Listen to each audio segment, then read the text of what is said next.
to Science Goes to the Movies, a look at the stories of science and how they change our culture. I'm Lisa Beth Kovitz. Today, we're going to be talking about Star Trek, followed by a conversation about movie drinking versus real-life drinking. From the very beginning, Star Trek's futuristic technology has raced to stay ahead of real science. Their super cool handheld computers are now readily available, and our current 3D printers are a rough beginning for the replicators. I believe it's a molecular synthesizer of some kind, similar to a protein resequencer, but far more advanced. To water, cold. But maybe the tech you didn't see coming so fast to a reality near you was Star Trek Voyager's emergency medical hologram, known as the Doctor.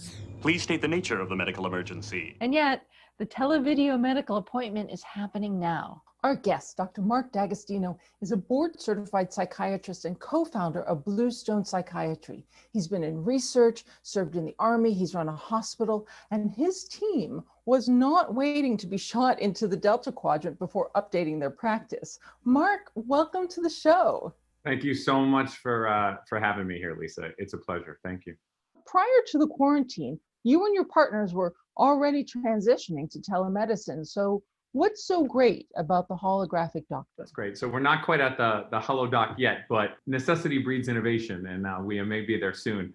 But telemedicine has been used for many years in the military, bring specialists to austere environments.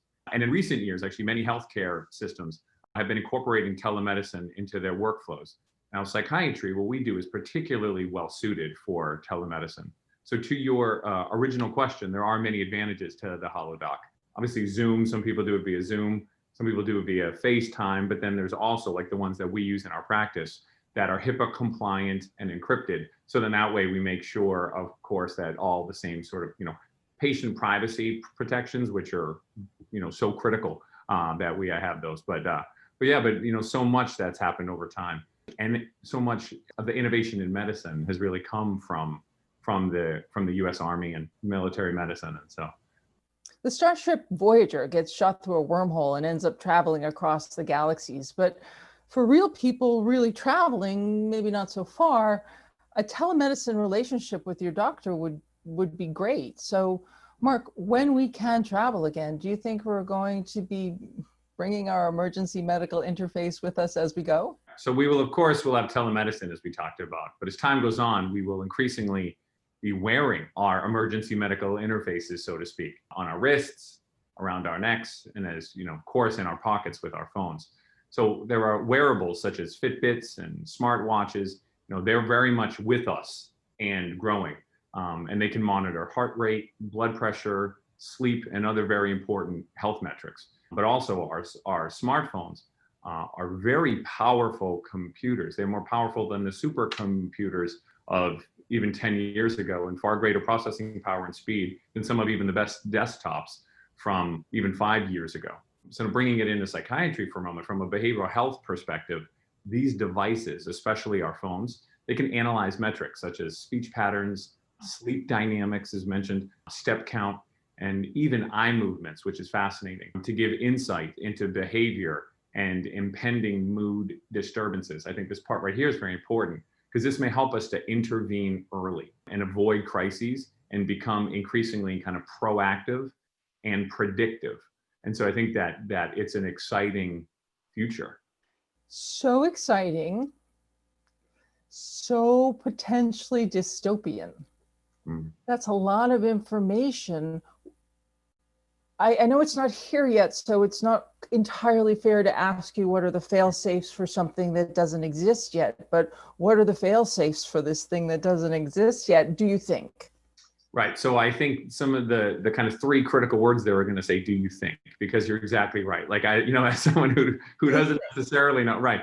But I think, so these are real questions. These are real questions that right now, healthcare ethicists, insurance companies, cybersecurity experts are really working out. So I would be getting a little bit ahead of myself if I were to say, and so just because then it would become conjecture and I really don't know. But just so what I do know is that this is, and there are active research that's happening now. There are companies that are actually being built around this. And really the bottom line here for listeners and people who are watching is just that, it's really trying to use these different technologies to be able to be, ideally proactive, and predictive rather than just reactive, which is a big issue in behavioral health. You don't want to wait until someone is floridly manic in the hospital, needing inpatient hospitalization, and has potentially done things that they normally wouldn't do.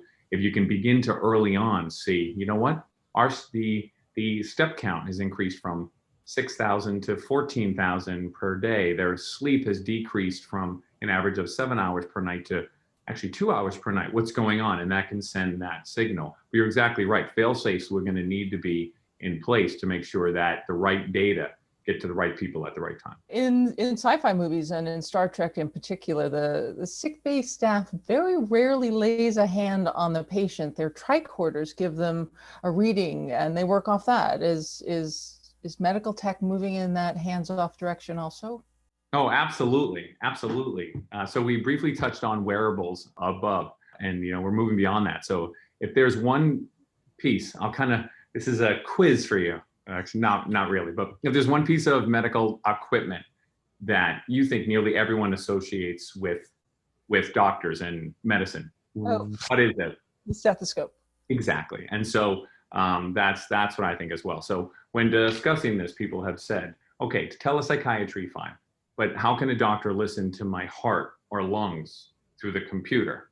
So, and of course, right now there are already digital stethoscopes that can enable a doctor to analyze heart sounds from potentially hundreds of miles away, where they even say some of them are arguably, and this is not my field, but at least what I've heard in some of these conversations, some have said that it's actually really helpful because the volume and frequency can actually be adjusted in ways so that they can listen in sort of more carefully. And some even have the capability to sync with the wearables or phone-based health tracker apps that we had talked about to provide even more information. So even though these are not widely used yet, you can expect more of that in the future.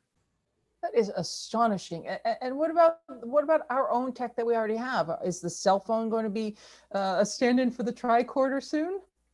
It very well could be. And I think, and that was really where I just mentioned the processing power and the capabilities. I mean, it's such a cliche, but people will say, when you think of what we put people on the moon with when it comes to, processing power, it's a fraction of what we carry around in our pockets. And so as time goes on, we'll be using it more and more. But I'm so glad you mentioned the ethical, legal, healthcare privacy issues, above, because that's something that's critically important to have in line, because these important questions like who owns these data? How are they used? Could they be used to impact insurance? I mean, there's so many questions that arise here. So, but it's still an exciting future. Oh, it's a very exciting future. A lot of our science fiction and a lot of our just fiction in general helps us sort of rehearse for these things so Absolutely. that we have a sense of the concepts before we get to the actual decisions that have to be made. Spoiler alert, if you haven't gotten past the first few episodes of Discovery Season 3, I'm about to start talking about what happens there. Mm-hmm. When Burnham and Saru finally rendezvous with the Federation, holographic medical interfaces are all over the place. And with all the technology available in the year 3188, they could have made those AI doctors look like anything, but they made them look like super nosy, slightly rude humans. Are you prone to emotional exaggeration? Our AIs have evolved quite a bit since your day. My primary diagnostic scanners can read anomalies as small as aberrant protein coding in your neurons, so you can't lie to me. Mark, why is that human-to-human interface so important? It's an important question. I think we are a social species that relies on cooperation and connection to survive and thrive, I think fundamentally.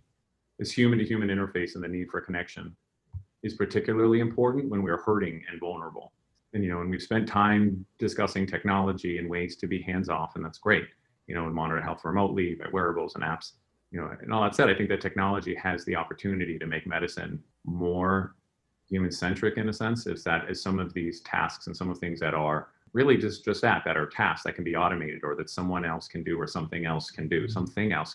Humans will have the opportunity to be humans, if that makes sense, and really connect. And that connection is important, is critically important. And I'll just add, there's even some changes now to the MCAT, the Medical College Admission Test, which is focusing a little more on social sciences and focusing more on and looking very much for some of these I'm not going to call them soft skills as to minimize them at all, because it's the type of thing that while you're going through it, it seems like they're soft skills, but then when you're actually practicing day-to-day medicine, you're working with people, you realize how critically important they are.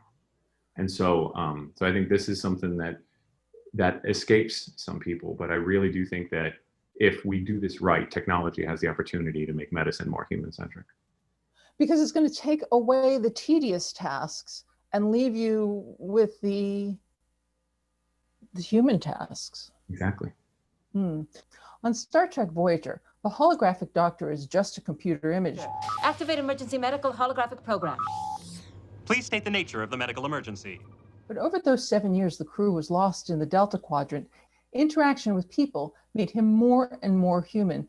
In real life, how does a doctor in a telemedicine interface reach through that screen and make that human connection? Thank you for asking this. Telemedicine has literally been a lifeline and a lifesaver for many. That said, there's also something important and different about being in the same place as someone, especially in psychiatry. So, and especially in interviewing, I have to tell you. Exactly. And in psychiatry, we focus, of course, on what people say, but we're also mindful of how they say it, the words they choose to use, what they do not say, the volume of their speech, prosody, etc. We also pay very close attention to mood, affect, facial expressions, eye contact, etc. So we can still do this with medicine. It arguably just takes, more time. I think fundamentally, if people know that you are there for them, that you care, and that you either understand or are actively seeking to understand them, I think you can still reach through the screen and make that human connection, but it does take more time. And I will say, what I've even done really in my own practice, whenever we really can, I'll make sure that I'm socially distancing, N95, other mask on top of it, just so that at least that first time when I'm with a new patient, we're in the same space as much as we possibly can, and as much as it's safe, as much as it's feasible, just so that we at least have that. And that becomes our base, or our starting point, if that makes sense. And then have others that, that we haven't had that opportunity. And I have noticed that it does take more time to make that connection. It's a very important question. And what about on our side? Do you have any tips for us to prepare for our telemedicine experience? First, as I did for this call, log on a few minutes early. Okay? Truly, you want to test your system to ensure that your video and microphone are enabled, things that you would already do anyway. And so that way you can be ready when the appointment starts. Sometimes, especially when it's a new setting, people get flustered. Have your main concerns and questions written down, really to make this more efficient for all. And lastly, sort of inhale, exhale, like this is going to be easier than you think. It's really not that big of a deal. And actually, just as to sound businessy for a moment, I apologize. I had done work at New York Presbyterian. I kind of worked there in the city. And when they were rolling out their telemedicine way before any of COVID, they had been one of the leaders. Nationally, I can't take credit for it. They had been the leaders. There have been other people, and they were looking at what they call the Net Promoter Score, which is really just a marker of you almost think of it as patient satisfaction, but it's typically used more in like customer satisfaction and like really how satisfied they were. Their Net Promoter Scores for their telemedicine was through the roof. So the point is that even though there's a lot of apprehension for it for many people, once they do it and they realize, oh my goodness, this is easy. I don't have to leave the house. Like I feel safe. I get everything that I need. And also a lot of times, I think we've all had this experience. You go into a doctor's office and you never make eye contact because they're there the entire time. You're seeing their profile on the computer very quickly putting it in. Whereas at least now, as you can see, we are face to face, so to speak. So it can really end up being a good experience. So give it a shot. A lot of Dr. D'Agostino's practice addresses addiction, and I have watched enough TV in my life to see our cultural view of drunkenness change. Knowing what we know, the onstage inebriation of Judy Garland is hard to watch, and that cliched happy drunk that you see even in early Disney movies has totally lost its luster. Basted. He's been marinated in it. But loopy drunkenness has been replaced by the bravado of slugging back big gulps of hard liquor that have no effect on the drinker. These days, fictional characters down a glass of scotch, then go out and fight vampires all night, which seems so crazy to me. If you're fighting a vampire, you need all your facilities. So, Mark, in real life, how does a big glass of scotch downed affect your ability to fight vampires? Well, for starters, it's a central nervous system depressant, and it often inhibits people, meaning they will kind of not stop themselves from acting upon impulses. And so it makes many people more likely to act tough and engage in unwise activities like fighting vampires. You know what I mean? Just to begin with, but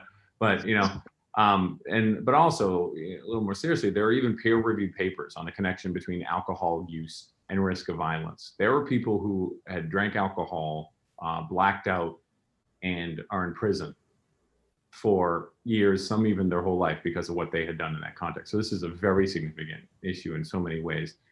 Beyond that, alcohol impacts essentially every system of the body. With a slowed reaction time, you're more likely to be hit by the vampire. And with impaired coordination, your strikes on the vampire, so to speak, would be less likely to land. And even if they do, they're likely going to be less powerful, if they do. Extending beyond fighting, alcohol, especially if consumed regularly, there's barely any system that is spared. It can impact the heart, the immune system, cardiovascular, blood pressure, or as we said, kind of cholesterol levels. And of course, as everyone knows, liver function, it's one of the most common causes of cirrhosis and liver failure, and a significant cause of death. So the impacts are wide ranging beyond, of course, that acute risk of getting into a fight with a vampire. In Game of Thrones, the devoted alcoholic Tyrion Lannister is adrift in the world, drinking and knowing things. You once loved a woman many years ago, but it turned out badly, so you've never let yourself love again. Oh wait, that's me. But when Westeros needs him, he sobers up, he becomes a warrior and an advisor. In your experience, can that really happen? Can a changed circumstance change an addict? Such an interesting question. At its core, addiction is biologically rooted. So a change in circumstance is unlikely to immediately change the increased risk of addictive behaviors, per se. However, there are many people who kind of external or extrinsic, as we say, are motivated to stop their use. What comes to mind as I listen to the question is so while it may be compelling in the short term, what happens when the circumstances change again? What happens when Westeros no longer needs them, so to speak? Then because of that kind of biological root, but also this has been a pathway, so to speak, in your brain that you've gone down thousands of times, and you've done this thousands of times. And so this just becomes the norm. It becomes the default pathway, it becomes the easy thing to do. So, and this is arguably where treatment comes in. Whether it's a 12-step program, when I mean that, I mean like Alcoholics Anonymous, Narcotics Anonymous, Gamblers Anonymous, etc. There's non-12-step programs like Refuge Recovery or Smart Recovery. There's, therapy to, of course, address underlying issues that contribute to use.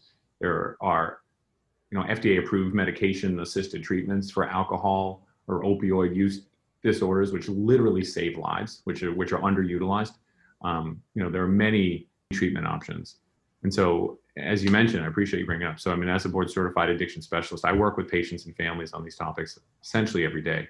One of the bright sides of the work is, so even though while it's challenging and tragically, you see people that, they will overdose and they'll die. It is inspiring though to see the transformations that people can undergo.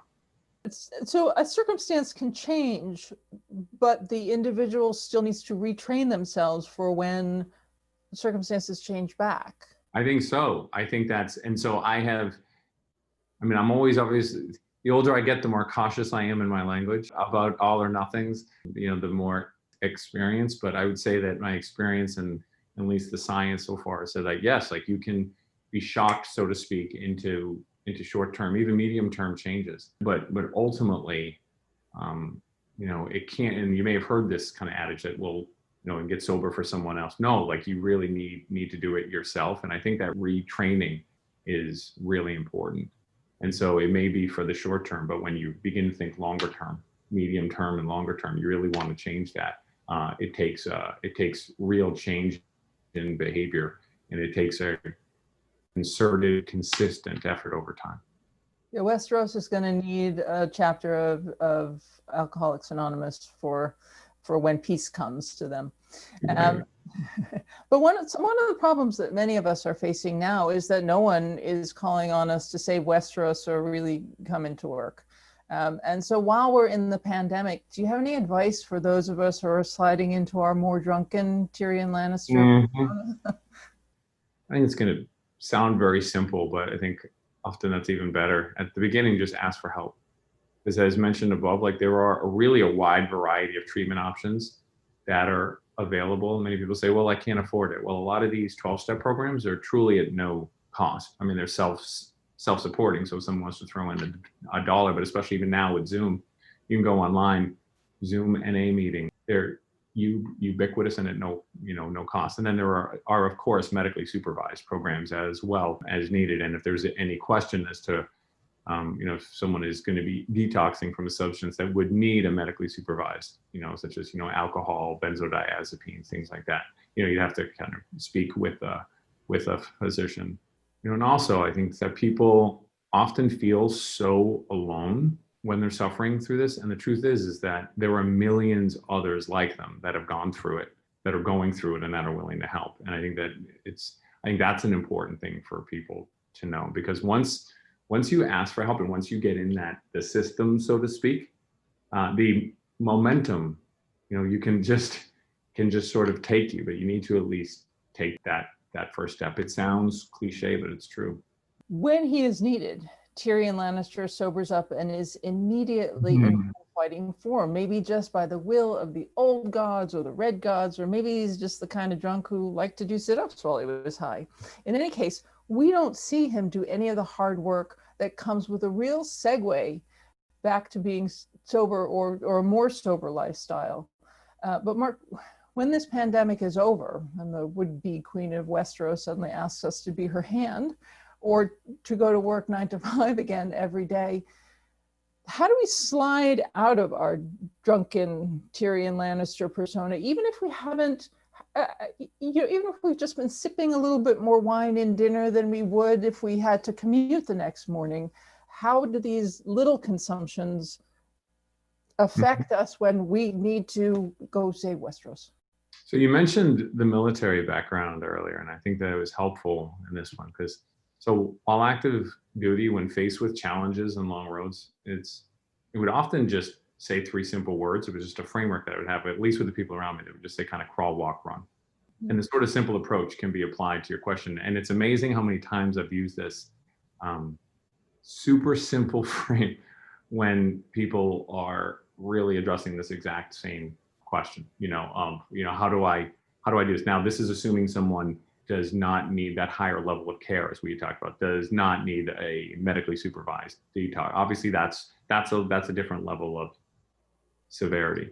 But beginning to take these steps, as you mentioned, well, if they were drinking just that little bit every or that second glass or third glass begin to crawl that back, begin to stop that, begin to, like I said, crawl, walk, run. And if it turns out that, well, actually, when they stop drinking, actually they get, I don't know if you can see my hands, they get that little tremor starts, they're sweating, or they're really, they're getting insomnia, they're feeling, that's a sign that your body, your brain is sending a signal throughout your body saying, hey, I need some more. Like, that's an issue. And those are times that puts people at risk of seizures, etc. So those are the times that people would also want to reach out. But I think if there's something to keep in mind, so 3 simple words would be crawl, walk, run. Crawl, walk, run. Let me just clarify, because I think this is very important. If, as we're sliding, we have a vaccine, we're going back to work, we're not drinking so much. If we're experiencing certain physiological changes, sweating, shaking, that's the time to seek medical help. Yeah, and essentially right away, because the risk of seizures, the risk of that is greatest in that, these initial sometimes hours to days, after you've stopped. And so that's where it is time to call. And you could just, even if someone has a primary care doc, hey doc, here's what's going on. Or they could do a telemedicine visit, or especially if it's severe, and especially if someone has a history of prior withdrawal seizure or serious alcohol or substance use withdrawal, then you could even go to the ER and they can manage that right away. Dr. D'Agostino, I'm so sorry we're out of time. It has been such a pleasure to talk to you. Dr. D'Agostino of Bluestone Psychiatry, thanks so much for spending time with us. Thank you so much. It was a great pleasure. Thank you.